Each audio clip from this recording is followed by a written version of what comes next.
রোববারের দুপুরে আলু দিয়ে মুরগির মাংসের ঝোল বা কষা যেমন সকলের খুব পছন্দের, সেরকম বাঙালি পরিবারে বর্ষা বা শীতকালে এই হাঁসের মাংস কষাও কিন্তু খুব জনপ্রিয়। আর এইভাবে বানালে বারবার বানানোর অনুরোধ পাবে, আমি গ্যারান্টি দিয়ে বলতে পারি। প্রথমেই হাঁসটাকে দুই সাইডেই হলুদ মাখিয়ে সামান্য সেঁকে নেব। এই সেঁকে নেওয়ার ফলে হাঁসের যে সামান্য রোম লেগে থাকে গায়ে, সেগুলো কিন্তু ভালো মতো পুড়ে যাবে। আর অনেকেরই হাঁস বা খাসির মাংসে একটু গন্ধ লাগে, এই সামান্য সেঁকে নিলে বা ভেজে নিলে কিন্তু এই গন্ধটা চলে যায়। তো প্রথমে আমি এভাবে একটুখানি পুড়িয়ে নিয়ে কাটিয়ে নিচ্ছি মাংসটা।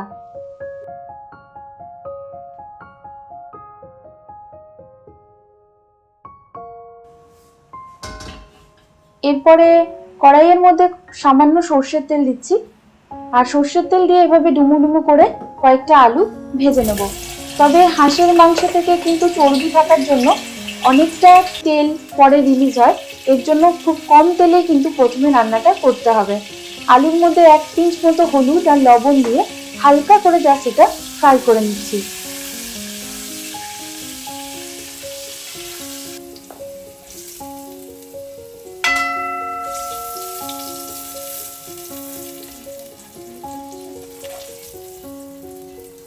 ফোড়ন হিসেবে ব্যবহার করছি কয়েকটা তেজপাতা আর কয়েকটা শুকনো লঙ্কা, 1/2 চামচের মতো সাজিরে আর গোটা জিরে এখানে ঢেলে দিলাম। লো আঁচে এগুলোকে হালকা ফ্রাই করে নিয়ে দেখো পেঁয়াজটা এভাবে লম্বা লম্বি করে কেটে নিচ্ছি, নিয়ে এগুলো কিন্তু তেলের মধ্যে মিশিয়ে দেবো। তবে কটা পেঁয়াজ বা কতটা কি ব্যবহার করছি তা কিন্তু প্রতিদিনের মতো ডেসক্রিপশনে দেয়া থাকবে, কাইন্ডলি একবার একটু চেক করে নিও।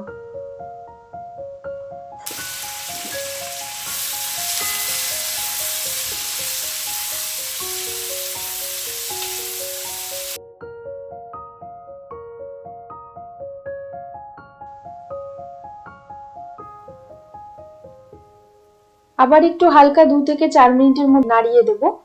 দিয়ে পেঁয়াজটা যখন সামান্য ভাজা ভাজা হয়ে যাবে আর এটা খানিকটা নরম হয়ে আসবে, তখন বাকি ইনগ্রেডিয়েন্টস গুলো এর মধ্যে দিতে থাকতে হবে।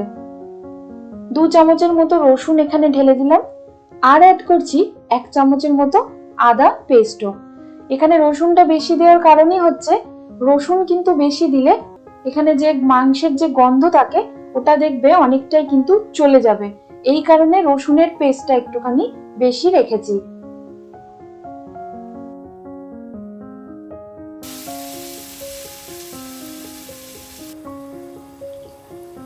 এক চামচ ধনে গুঁড়ো, জিরে গুঁড়ো আর ঝাল লঙ্কার গুঁড়ো, সামান্য হলুদ, এগুলো একটু জলে এভাবে ভিজিয়ে রাখবো।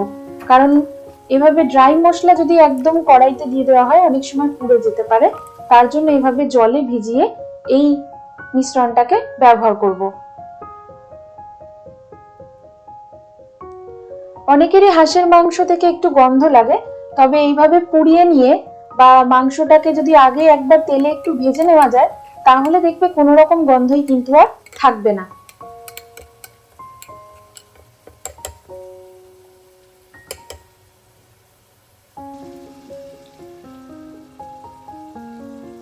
পেস্টটা দিয়ে আরো একবার ভালো করে নাড়িয়ে এটাকে অপেক্ষা করব যতক্ষণ না মশলা থেকে সামান্য তেল ছাড়ে।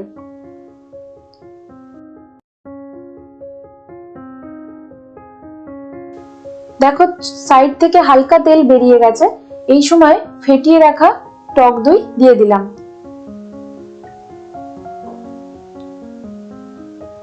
তবে এখন সামান্য তেল মনে হলো, মাংসটা দেওয়ার পরে কিন্তু দেখতে পাবে যে কতটা পরিমাণ তেল এই মাংস থেকে রিলিজ করে, যার ফলে সবসময় কিন্তু প্রথমে সামান্য তেলেই রান্নাটা করার চেষ্টা করতে হবে। কয়েক টুকরো টমেটো দেওয়ার পরে এখানে মাংসটা দিয়ে দিচ্ছি।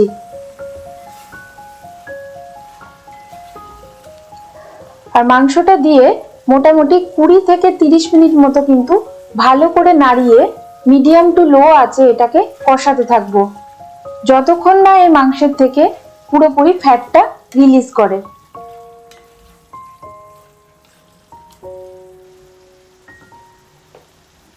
কুড়ি মিনিট পরে দেখো এটা এরকম পর্যায়ে এসে দাঁড়িয়েছে। এখন আরেকবার একটু নাড়িয়ে এটা গরম জল ঢেলে দেব।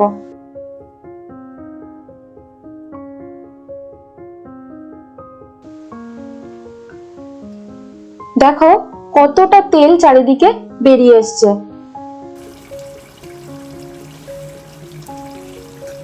এরপরে উষ্ণ গরম জল এটা এখানে ব্যবহার করব।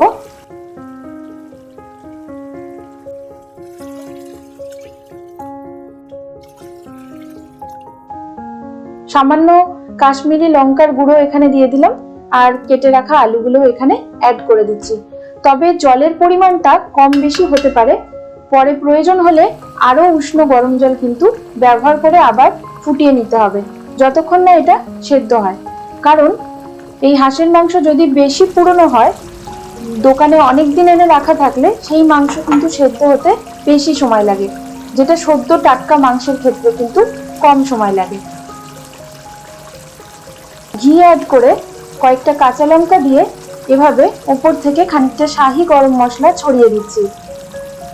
আলু মাংস এখানে সমস্তই কিন্তু খুব সুন্দরভাবে সেদ্ধ হয়ে গেছে, তাই গ্যাসের ফ্লেমটা এবারে বন্ধ করে খানিকক্ষণ এটা স্ট্যান্ডিং টাইমে রেখে দেবো।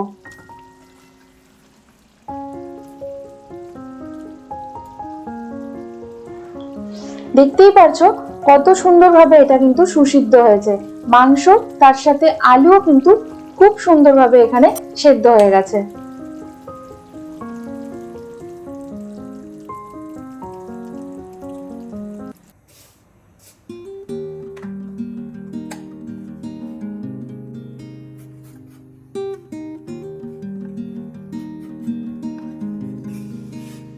এরপরে সামান্য ঠান্ডা হলেই এটা গরম গরম ভাত বা রুটি যে কোনো কিছুর সাথেই কিন্তু সার্ভ করে দেবো। আজকের রেসিপিটা কেমন লাগলো জানাতে ভুলো না, আর একবার বাড়িতে বানানোর এটা অনুরোধ থাকলো।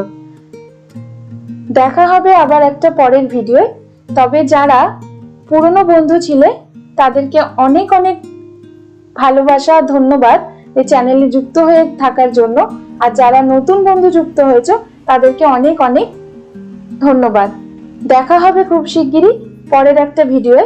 তবে আজকের ভিডিওটা যদি ভালো লাগে প্লিজ লাইক, শেয়ার আর সাবস্ক্রাইব করে দিতে কিন্তু ভুলো না। আজকে এই পর্যন্তই, দেখা হবে আবার একটা পরবর্তী ভিডিওয়ে।